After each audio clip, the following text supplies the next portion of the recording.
del aula. Por supuesto que ponemos en juego todo lo que sabemos acerca de cómo se enseña y cómo se aprende, pero hemos descubierto que somos seres incompletos y que necesitamos aprender un montón de cosas para poder continuar con nuestro trabajo. Y esto no está mal. Reconocerse sujeto en situación de aprendizaje potencia la práctica, no la dinamita. Lo primero que nos hemos dado cuenta es de esto, que necesitábamos salir en búsqueda de nuevo conocimiento, de nueva información, de una manera diferente de hacer las cosas, y hacia allí fuimos, ¿no?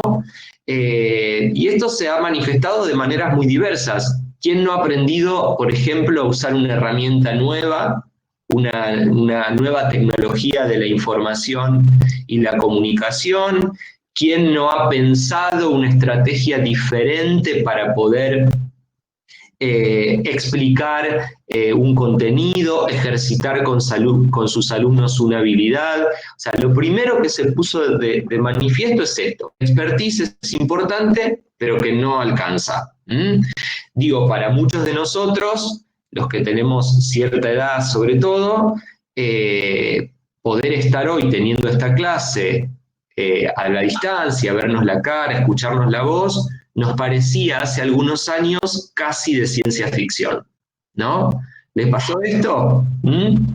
Bien. Otra de las cuestiones que se han puesto en evidencia tiene que ver con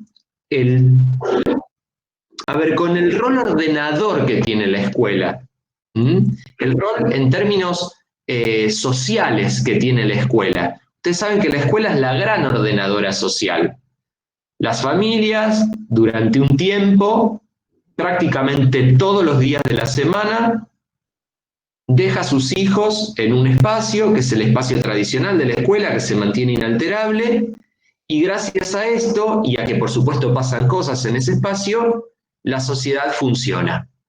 Entonces, claro, cuando la escuela no está, la sociedad se da cuenta del enorme valor que tiene y realmente de cuál es su funcionamiento en términos ordenadores, ¿no? Y resulta que ahora aparece como una novedad que los docentes y las docentes somos importantes, que nuestro trabajo demanda muchísimo esfuerzo, esto que nosotros ya sabíamos, pero que algunos de repente apenas se imaginaban.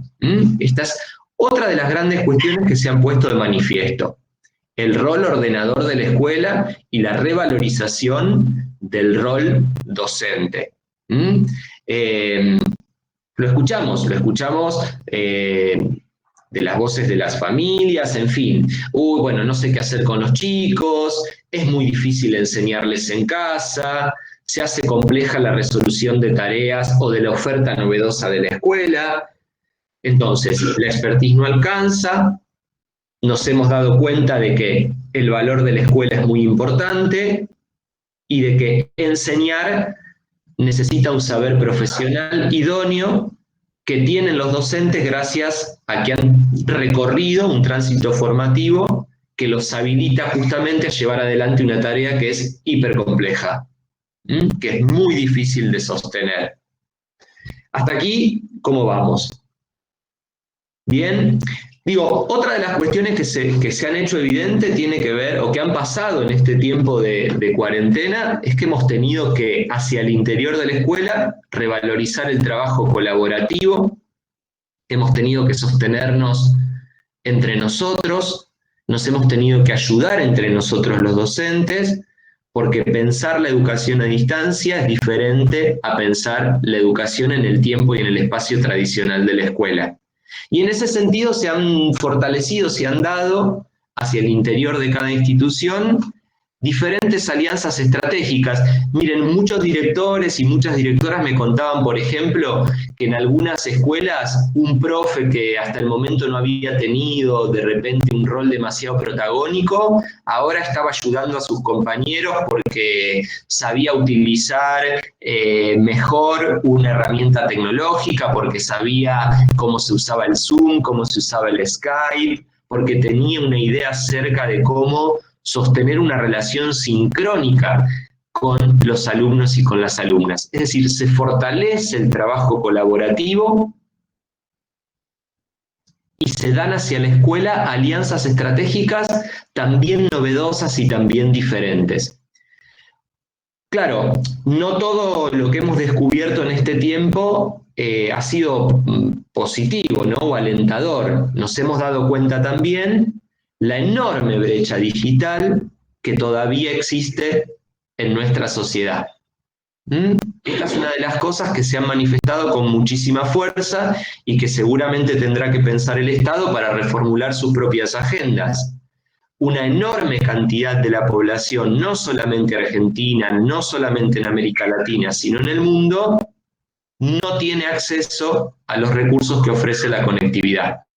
Y en ese sentido, claro, se ha hecho muy difícil pensar las estrategias de vinculación, porque ustedes saben que ahí donde está el recurso que ofrece Internet es mucho más fácil generar situaciones de ida y vuelta, generar situaciones de retroalimentación, favorecer un tipo de trabajo sincrónico, pero hay un enorme sector de la población que no tiene esta posibilidad.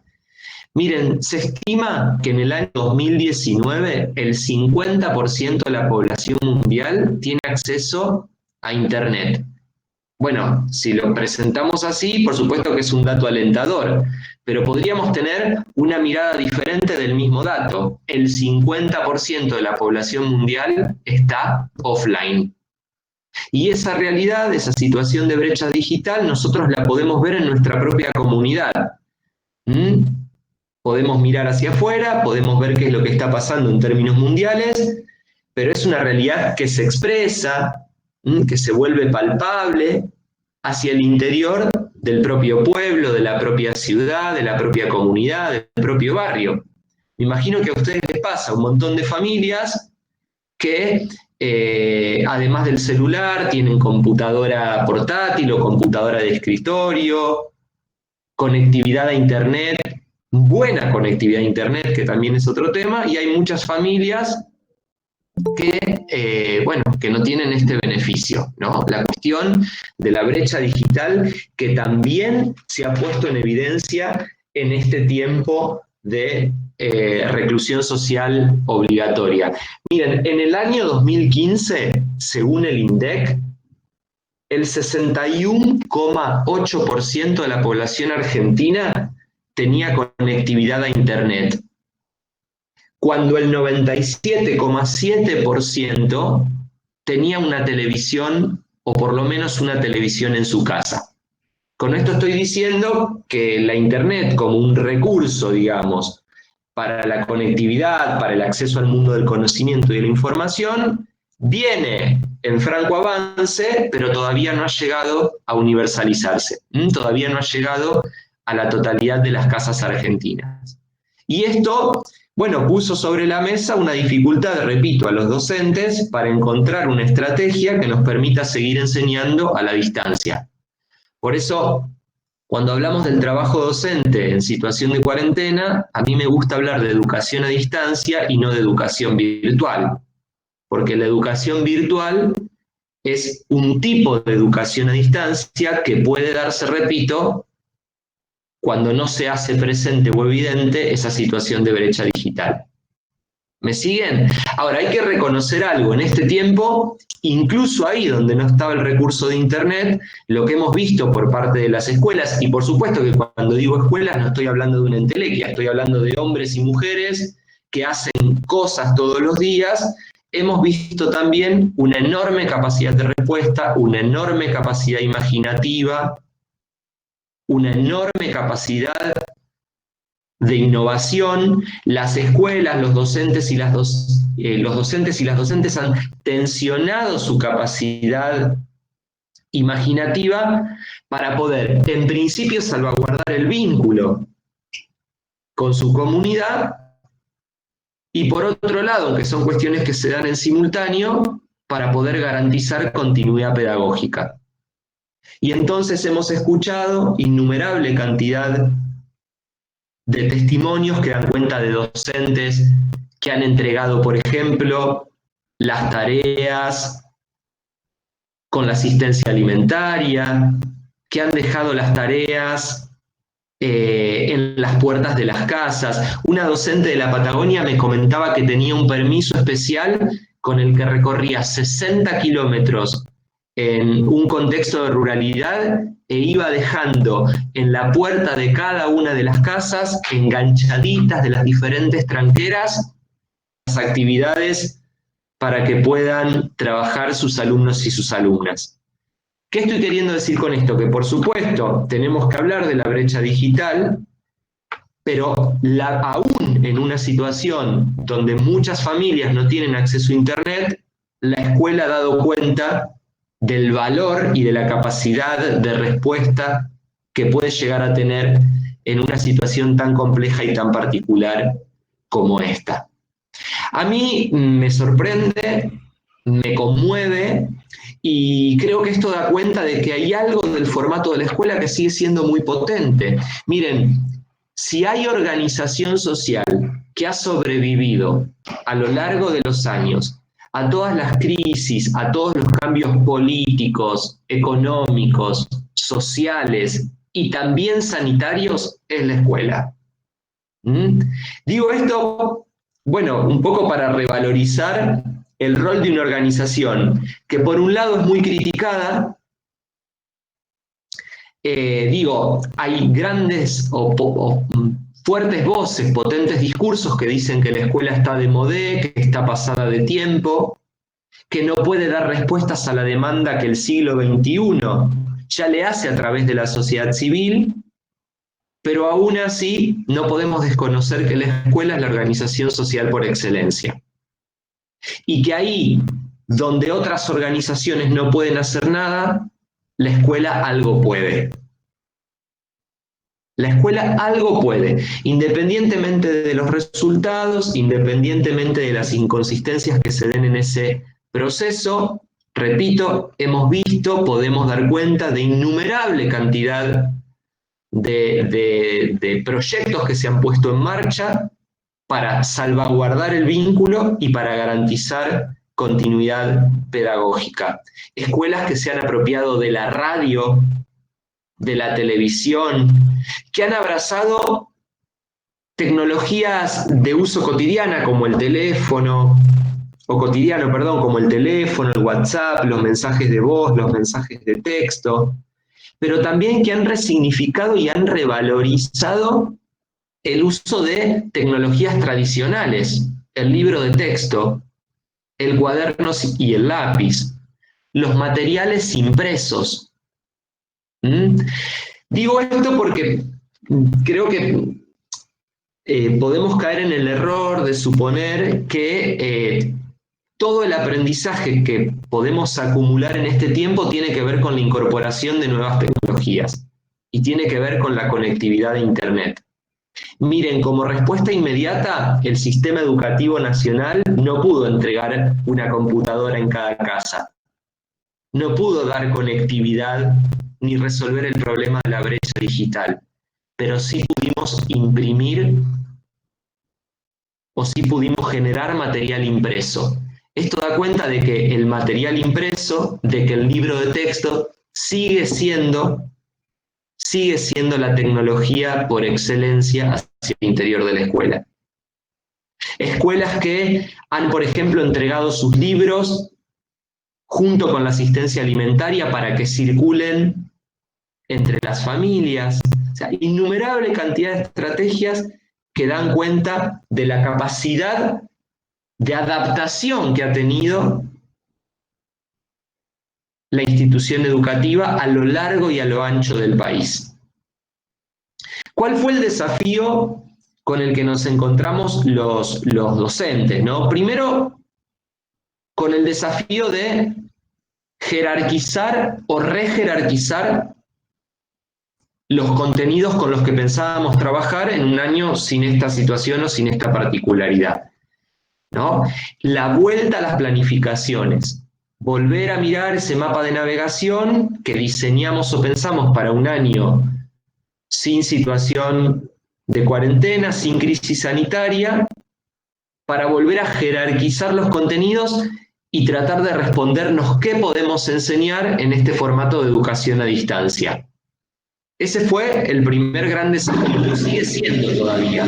Claro, para que esto ocurra, hay que correrse de la lógica del listado, digo yo, ¿no? Esta idea de que la planificación es un documento que solo responde a un objetivo burocrático y pensar verdaderamente en la planificación como una hipótesis de trabajo, como un mapa de navegación, que no garantiza llegar a los lugares donde queremos llegar, pero que minimiza el riesgo o nos corre del lugar de la improvisación. Primer gran desafío docente, volver a jerarquizar los contenidos, el trabajo sobre habilidades que estaban contenidos en las planificaciones. Y ahí creo que ha cumplido un rol trascendental el equipo directivo también, que ha ayudado a sus equipos docentes, repito, a volver sobre ese mapa de navegación para preguntarse qué de lo que pensábamos trabajar en un año parecido a los años anteriores es posible trabajar en un formato de educación a distancia.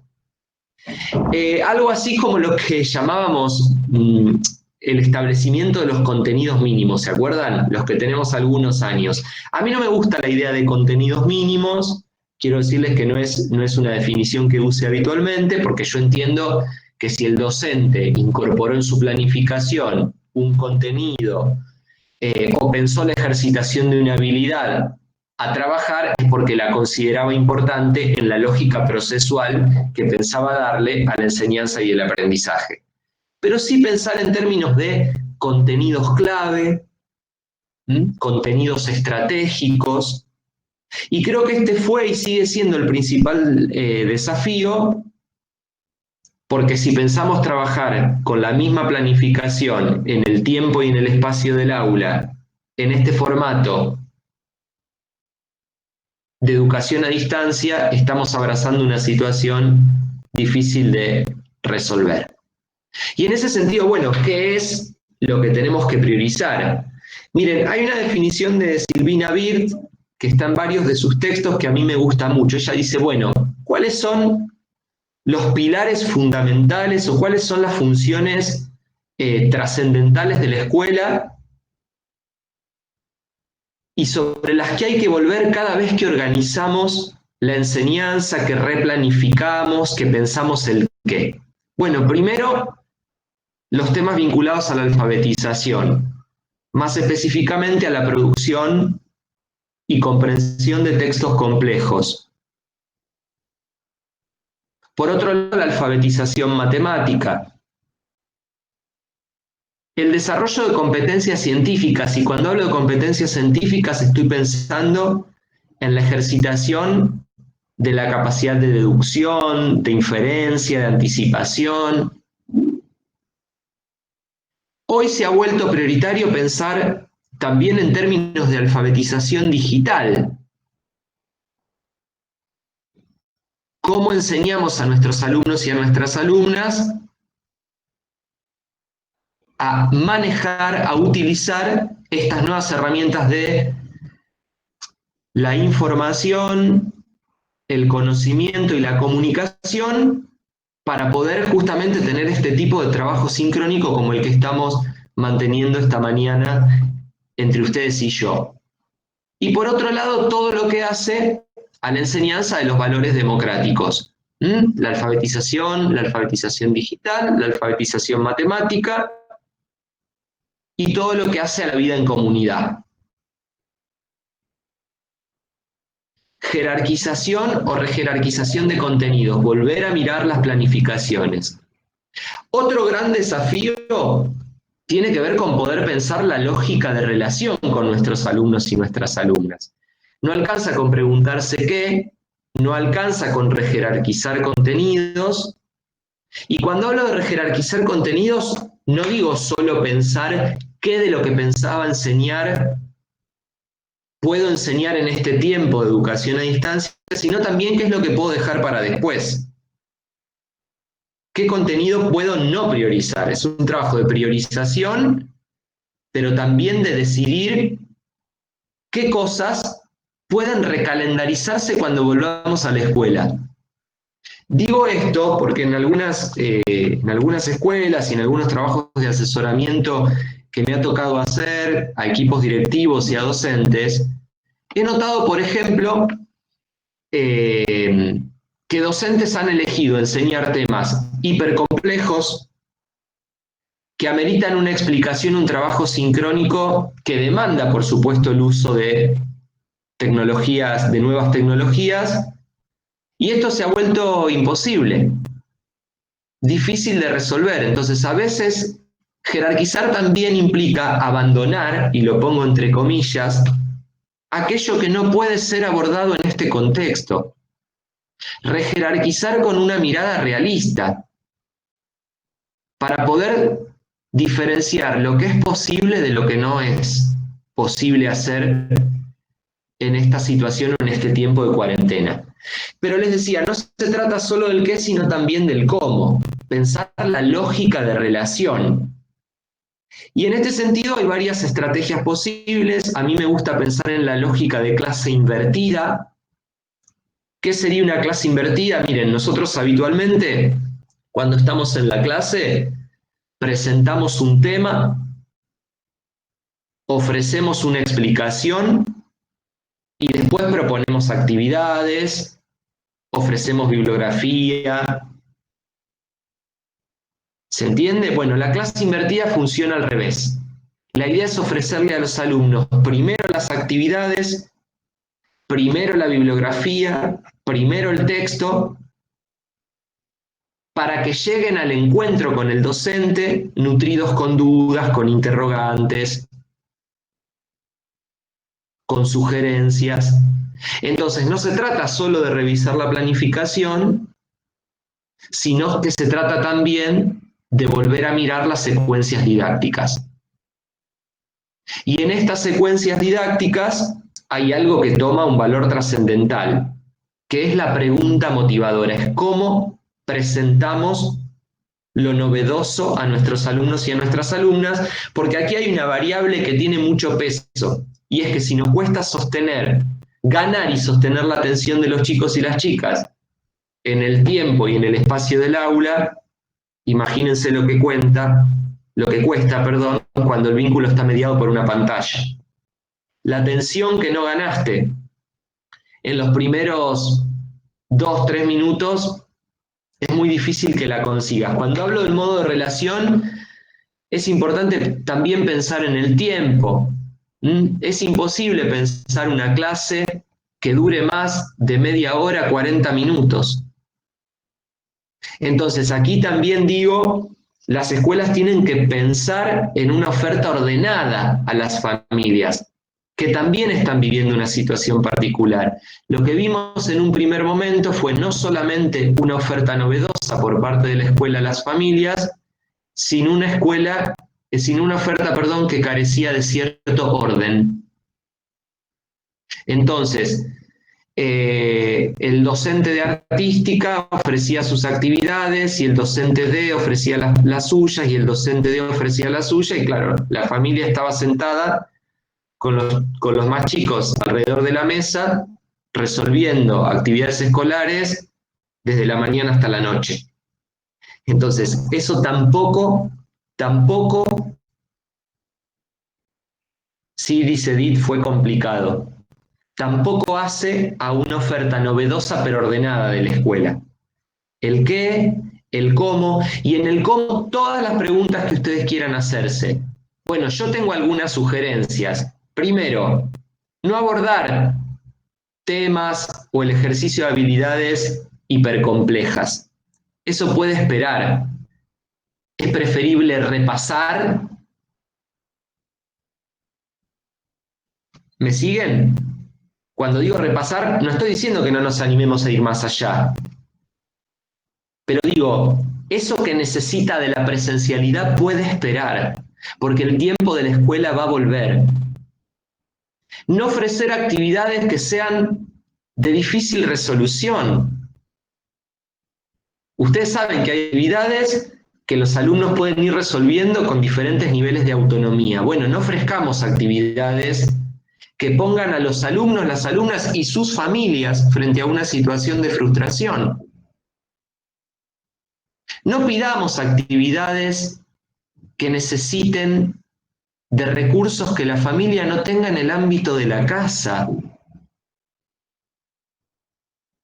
No nos olvidemos que están tan encerrados como nosotros y que además la lógica cotidiana de la familia se ha visto alterada en este tiempo de cuarentena. No hay espacios, no hay tiempo. ¿No les pasa a ustedes que la cocina se ha vuelto oficina, que almorzamos a las 4 de la tarde y desayunamos a las 12 del mediodía? Bueno, hay algo del encuadre, de la rutina, ustedes permítanme esta licencia, que está puesto patas para arriba. Entonces, pensar el qué, pensar el cómo, y otra palabra clave tiene que ver con la retroalimentación. O sea, poder preguntarse cómo generar un ida y vuelta con los alumnos. Porque no se trata solo de ofrecer actividades. Se trata de estar presentes a través de explicaciones, de sugerencias, respondiendo interrogantes, ayudando, acompañando. ¿Qué, cómo y retroalimentación? Los tres grandes desafíos con los que nos hemos encontrado los docentes y las docentes en este tiempo o en este formato de educación a distancia.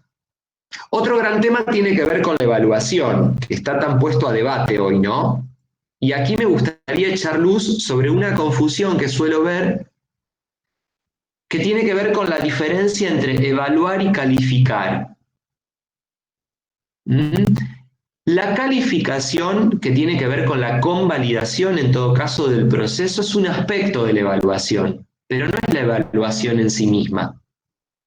Es en todo caso el aspecto sumativo de la evaluación, pero la evaluación en su aspecto formativo está pensada como parte del proceso de enseñanza y aprendizaje. Cuando los docentes nos preguntamos cuánto y cómo están aprendiendo los alumnos y en qué medida es necesario tomar decisiones o hacer algunos ajustes sobre el proceso que les proponemos a nuestros alumnos y a nuestras alumnas, estamos evaluando. Entonces, es un error decir que en tiempos de cuarentena o en tiempos de educación a distancia, las escuelas y los docentes y las docentes no vamos a evaluar el aprendizaje de nuestros alumnos. Porque nosotros estamos evaluando todo el tiempo. Cuando intentamos responder a la pregunta, ¿han aprendido? ¿Han entendido? ¿Cuánto ha quedado de esto? ¿Mm? Lo que no estamos haciendo es calificar y no estamos registrando eso en ningún documento, por eso no estamos produciendo datos, datos duros, la nota que va habitualmente en el boletín. Pero hay otra información que el docente puede relevar para su evaluación. Por ejemplo, si el trabajo es sincrónico, si se conecta o no se conecta, si participa o no participa, cuánto y cómo sostiene su atención, cuál es la calidad de los trabajos que presenta, en qué medida el alumno puede resolver de manera independiente o autogestionada las propuestas de actividad que le ofrece el docente o la docente. Es decir, hay un montón de información que nosotros podemos recolectar en esta ida y vuelta para armar una representación lo más objetiva posible de cuánto y cómo están aprendiendo nuestros estudiantes. Bueno, hoy les decía qué cosas ha puesto en evidencia esta situación de reclusión social obligatoria. ¿Se acuerdan, no? La cuestión, digo, el valor de la escuela, su rol de ordenadora social, que la expertise docente no alcanza, lo importante del trabajo colaborativo y de las alianzas estratégicas hacia el interior de la escuela, cuestiones vinculadas a la brecha digital, pero también creo que todo este trabajo del que estamos hablando ha echado por tierra algunos mitos que teníamos hasta este momento los docentes en relación a las TICs en la escuela y en el aula, ¿no? El primero tiene que ver con esta idea de que nuestros alumnos son nativos digitales, ¿no? Que nuestros alumnos lo saben todo, que tienen un manejo de la tecnología que nosotros no teníamos, o que saben de nuevas tecnologías más que los adultos o que los docentes. Nos hemos dado cuenta que es un mito, que nuestros alumnos y alumnas, los niños, las niñas y los jóvenes, en todo caso tienen un manejo instrumental de la tecnología, que no es lo mismo que decir que tienen un manejo inteligente de la tecnología. Y esta es otra de las grandes cuestiones que hemos incorporado los docentes como desafíos para trabajar en este tiempo. Convertir a nuestros alumnos y alumnas de consumidores pasivos de la tecnología a consumidores inteligentes. A convertir los soportes tecnológicos en verdaderas herramientas pedagógico-didácticas. Y entonces los orientamos en la búsqueda de información, les ofrecemos algunas pistas para poder determinar la diferencia entre una información falsa de una información verdadera. Los adultos podemos saber menos en términos instrumentales que nuestros propios estudiantes, pero podemos tener un manejo más inteligente de estos recursos tecnológicos que hoy estamos utilizando. ¿Me siguen hasta aquí? Otro mito, esto lo tomé de una autora que ustedes la conocerán, fue directora de la revista El Monitor de la Educación, es Inés Dussel, que además fue docente mía en la universidad, una persona a la que yo quiero mucho. Ella dice, otro mito es la idea de que la incorporación de las TICs resuelve el problema de la falta de interés, ¿no? Esta vieja idea que teníamos de que el discurso docente es aburrido, de que el formato tradicional de la clase no puede competir con el teléfono, no puede competir con los medios audiovisuales, no puede competir con las redes sociales. Bueno, hoy todo el mundo extraña la escuela. ¿Y saben qué es lo que dicen los chicos y las chicas con mucha fuerza? Que quieren volver. Qué interesante, ¿no? ¿Por qué? Porque las nuevas tecnologías de la información, el conocimiento y la comunicación no resuelven el problema de la falta de interés. Por otro lado, y otro gran mito, tiene que ver con esta idea de que la incorporación de las TICs genera trabajo colaborativo. Para que esto ocurra, para que los chicos tengan un uso inteligente de las tecnologías, para que el uso de herramientas tecnológicas despierte el interés y para que se dé aprendizaje colaborativo, tiene que haber en principio un objetivo pedagógico y una intervención desde el saber docente profesional. ¿Me siguen?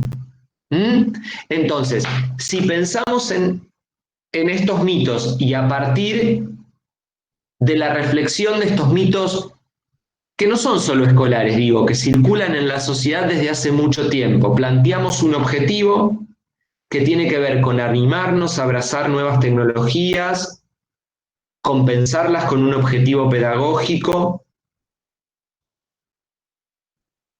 con aprovechar la oportunidad que nos ofrece la conectividad para ganar nuevamente el interés de nuestros alumnos y nuestras alumnas.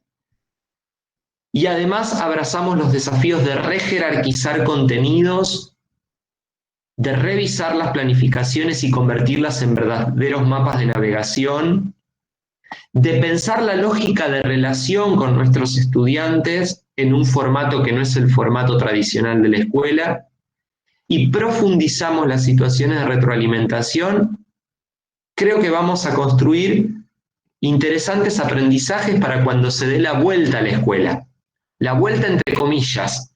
¿Por qué entre comillas? Primero porque la escuela no se ha ido nunca y por otro lado porque no vamos a volver a la misma escuela que dejamos. De hecho, ya sabemos los educadores que durante un tiempo van a convivir los dos formatos, el formato de la presencialidad y el formato de la virtualidad, ahí donde la virtualidad sea posible.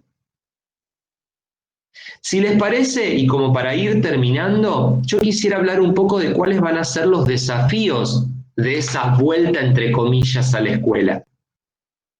¿Les parece?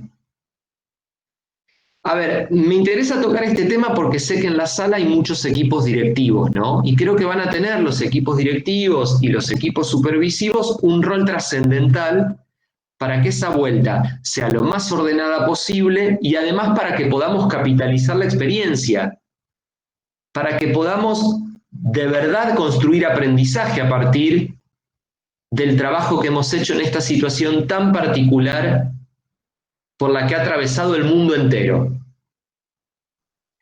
Creo que los equipos, por supuesto también los equipos docentes, pero liderados por los equipos directivos y por los equipos supervisivos, vamos a tener que pensar en tres grandes cosas. La primera tiene que ver con la cuestión sanitaria. Es decir, cómo podemos organizar la escuela para, bueno, evitar los contagios, para promover la salud, toda la dimensión sanitaria. Y lo traigo a esta sala porque digo, más allá de los protocolos que recibamos del Ministerio de Educación de Salud, del Ministerio de Educación, del Ministerio de Salud o del Ministerio de Educación, la propia escuela va a tener que pensar su propia lógica de funcionamiento. La primera cuestión es la sanitaria. Ustedes saben que no habrá, ya lo dijo el ministro de Educación, no habrá un protocolo universal. Y está muy bien, claro. ¿Por qué? Porque la situación sanitaria no es igual en cada jurisdicción. No es lo mismo una escuela del AMBA, del área metropolitana de Buenos Aires, que una escuela de Santa Cruz o una escuela de Villaguay. Pero hacia el interior de la propia comunidad, hacia el interior del pueblo de Villaguay, no es lo mismo una escuela urbana que una escuela rural. No es lo mismo una escuela de educación especial que una escuela que no lo es. No es lo mismo una escuela con mucha matrícula que una escuela con poca matrícula. Entonces digo, más allá de esos protocolos, la propia escuela tiene que pensar su lógica de funcionamiento y sus coordenadas de organización interna para salvaguardar la cuestión sanitaria. Otro gran punto a pensar tiene que ver con la propia gramática de la escuela, con la propia organización de la escuela. En su sentido más duro de cómo vamos a administrar el uso del tiempo y el espacio. Bueno, no hay que tener miedo a preguntarse si este espacio que antes se usaba para esto, ahora puede servir para otra cosa. Si la biblioteca puede convertirse en un aula, estoy inventando, ¿no? Situaciones. Si los alumnos pueden trabajar agrupados de la misma manera en la que trabajaban hasta antes de entrar en situación de cuarentena. Pensar el tiempo y el espacio y pensar los rituales tradicionales o habituales de la escuela. ¿Me siguen? Lo sanitario, lo que conocemos como la propia gramática escolar, y por otro lado, y cuando digo por otro lado es solo una expresión, porque va todo en simultáneo, por supuesto, tiene que ver con lo pedagógico didáctico. ¿Por qué? Porque así como miramos las planificaciones y la secuencia didáctica para empezar a trabajar en este formato de educación a distancia, vamos a tener que volver a hacerlo cuando volvamos a la escuela. Es el mismo trabajo. Aquí los equipos directivos, otra vez tomando un rol trascendental acompañando a sus equipos docentes. Volver a mirar la planificación, ahora sí, primero porque vamos a tener que recalendarizar. Pero no solo porque vamos a tener que recalendarizar, porque yo creo que hay algo de la lógica de relación que se dio en el formato de educación a distancia que puede copiarse en el formato de educación presencial. che, ¿y si esto que hicimos cuando los chicos no estaban en la escuela y que dio tan buenos resultados, lo seguimos usando? Che, ya que nos animamos a conocer y aprender a usar tal o cual herramienta que antes ni imaginábamos en el ámbito de la escuela, ¿será posible que lo sigamos usando? ¿Será posible que ahora que le perdimos el miedo a, esto se convierta en un dispositivo pedagógico en el ámbito o en el tiempo de la presencialidad? Volver a lo pedagógico didáctico.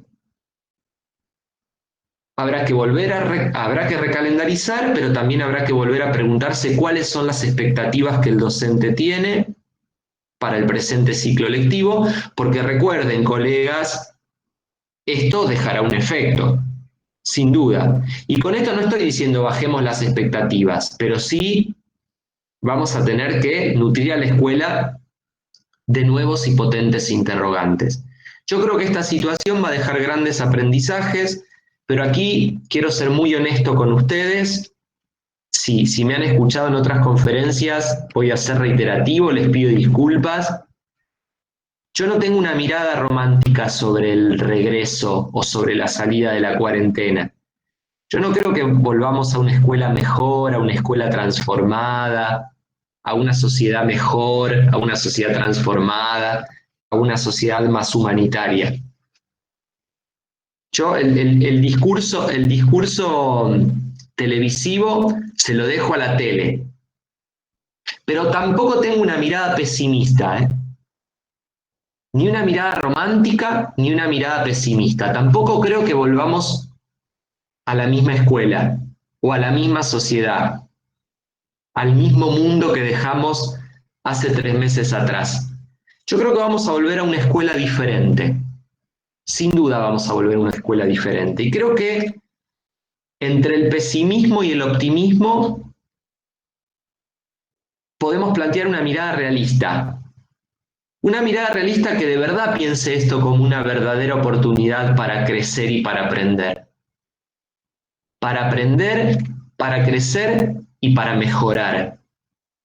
Porque es cierto, la escuela necesita mejorar, pero la escuela necesita mejorar desde antes de la pandemia.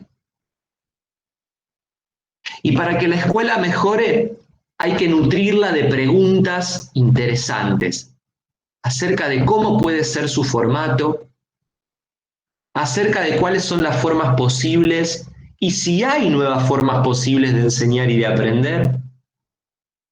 Y además, ¿qué tenemos que ver nosotros en ese proceso? Porque esa transformación y esa mejora, que no implica refundar la escuela, ¿eh?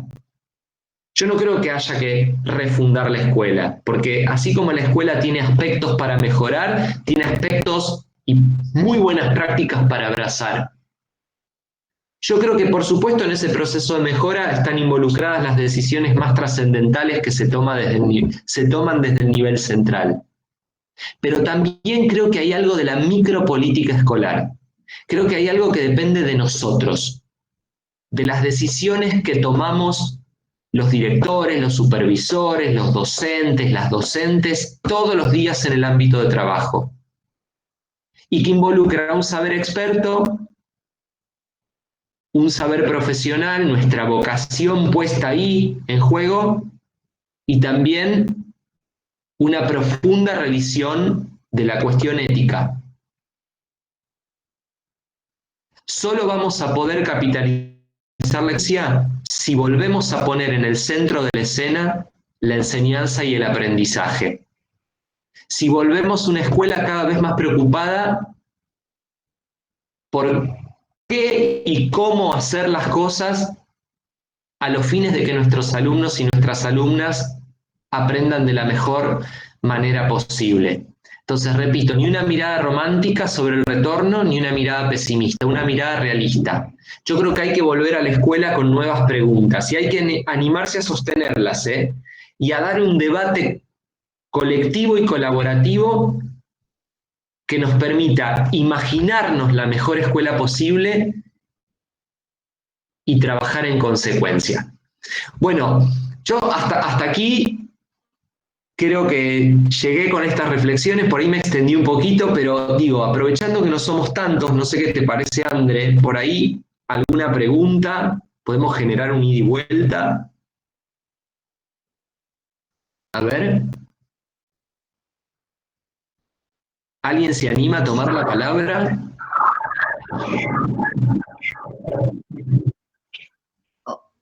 Sí, Mauro, me quedé mucho con lo que dijiste a lo último de tu última reflexión, no tener una mirada romántica, pero tampoco pesimista. Nosotros desde la modalidad, y acá creo que acordamos todos los que estamos presentes, eh, somos mucho más realistas por el sujeto que tenemos siempre frente nuestro, el otro que tenemos frente nuestro, con el cual trabajamos cuerpo a cuerpo, todos los días, y vemos realmente a quién estamos enseñando, quién está aprendiendo. No podemos darnos ese lujo de imaginarnos algo que es totalmente romántico y dejarlo a libertad, sino que realmente vivimos con esa mirada realista. Entonces, tu reflexión creo que llega mucho a lo que estamos hoy escuchándote y compartiendo con vos tus palabras. Me quedo con esto y me quedo con esto de poder imaginarnos la mejor escuela posible, y a partir de ahora, y creo que ha sido en estos meses que nos ha tocado estas vivencias tan particulares y no proyectadas en nuestro imaginario, de cómo pensar esta escuela. Todas las preguntas que se nos ocurran a partir de ahora y a lo largo de todo este tiempo va a ser que en nuestras escuelas, cada una de nosotras, pensemos en estas otras propuestas posibles. Mantener todo lo bueno que hasta ahora se ha conseguido, no abandonarlo, y poder transformar esos proyectos o esas propuestas o las planificaciones. Sí, no es fácil, perdón, Livia, ¿no? A ver, coincido con vos, Livia, por supuesto que no es una tarea fácil, es ardua, pero también es muy placentera. Y repito, no se trata de refundar la escuela, no se trata de inventar todo desde cero. La escuela está llena de buenas prácticas, hay que identificarlas y abrazarlas, también identificando aquellas cosas en nuestra escuela y en nuestra propia práctica que ameritan revisión y transformación. Y eso es lo que define la mejora. Mantener aquello que hacemos bien y revisar aquello que podría ser mejor, ¿no? Como les decía, es un trabajo difícil, es un trabajo complejo, y no hay que tenerle miedo al ensayo y el error. No hay que tenerle miedo al ensayo y el error. Todo este tiempo fue un tiempo de ensayo y error. Miren, repito, estamos usando una herramienta que hace unos años atrás nos parecía casi de ciencia ficción. Y una vez que vencimos el miedo, que jugamos un rato, acá estamos, sosteniendo una clase, ustedes en Entre Ríos, yo en Buenos Aires, pensando un vínculo que no tiene el tiempo y el espacio de la escuela, y hace 50 años atrás era imposible pensar una escuela que no fuera en el tiempo y en el espacio del aula.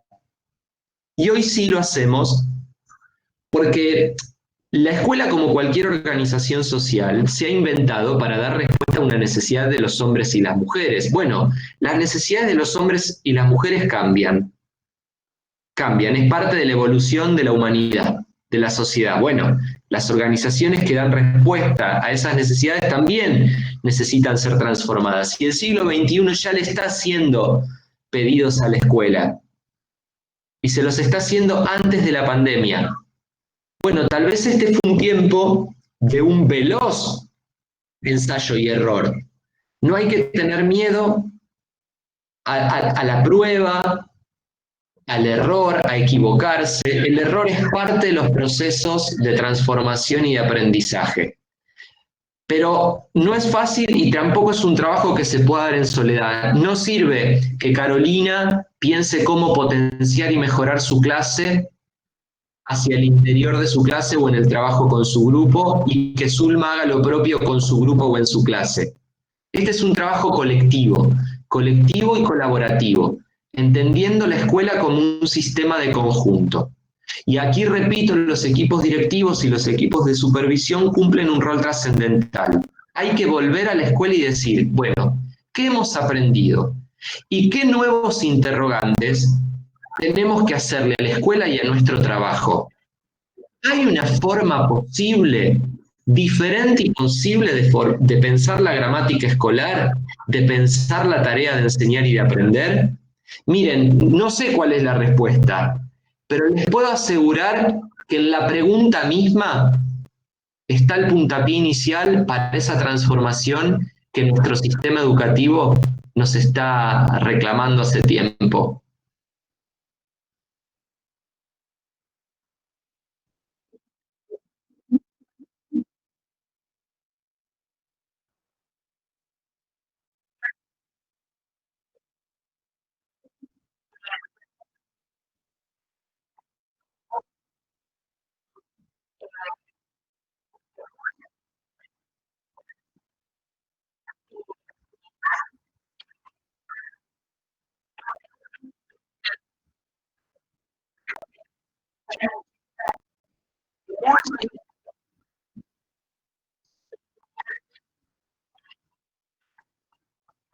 Claro.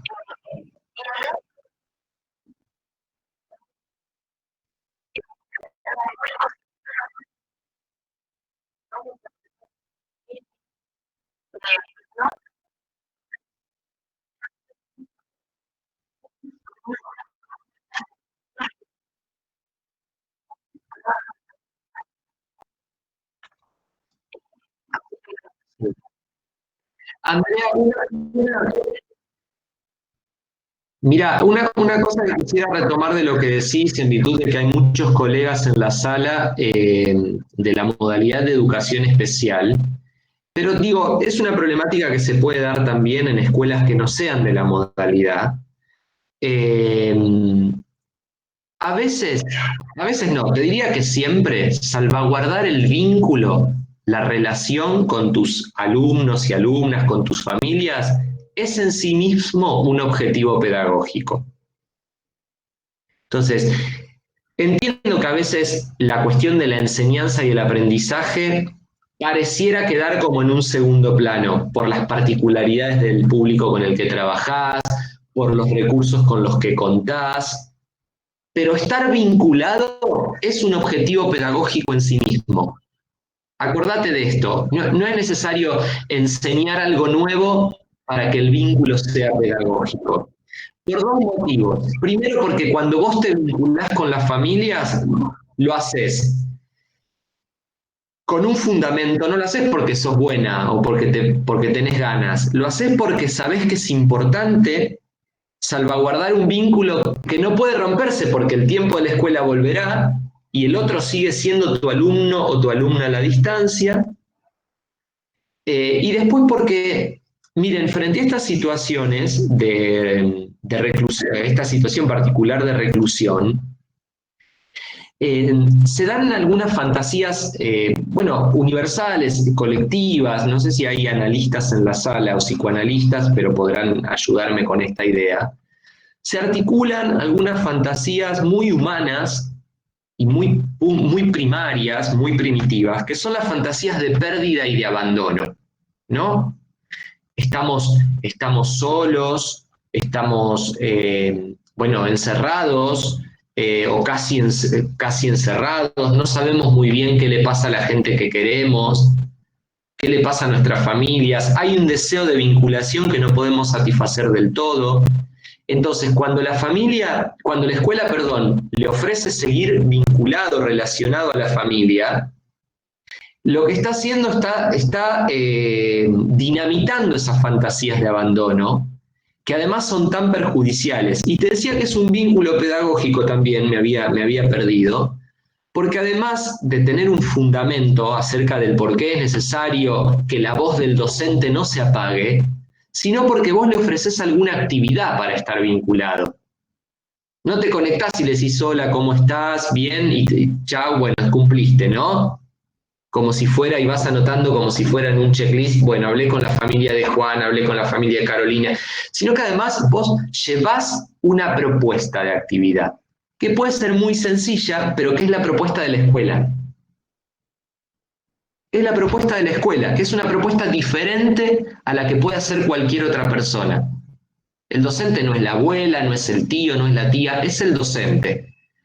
Salvaguarda el vínculo con una propuesta que es pedagógica. Aunque eso no implica aprender una cosa nueva, ejercitar una nueva habilidad, no importa. Si se puede, bienvenido sea, por supuesto. ¿Está? Pero eso es lo que hace que el vínculo de la escuela y el vínculo docente sea siempre un vínculo pedagógico didáctico. Que hay una cuestión vinculada a la transmisión